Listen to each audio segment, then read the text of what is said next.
Sarap.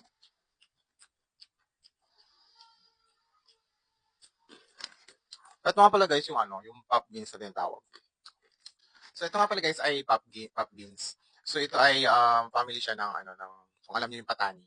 So ayun, so family siya ng patani na rich in fiber, protein, tsaka vitamin B. So yun guys. So ano to, 480 grams. Ang laki na niya guys. Tsaka may iba't ibang ano, sizes ito. May 1 kg, ganun. So ayan, ang sarap na ito guys kasi pwede siyang pang snacks lang, ganun. Ang crunchy niya. Tsaka salty flavor lang siya guys. Try nyo guys ito. Masarap na to. Mura lang to guys.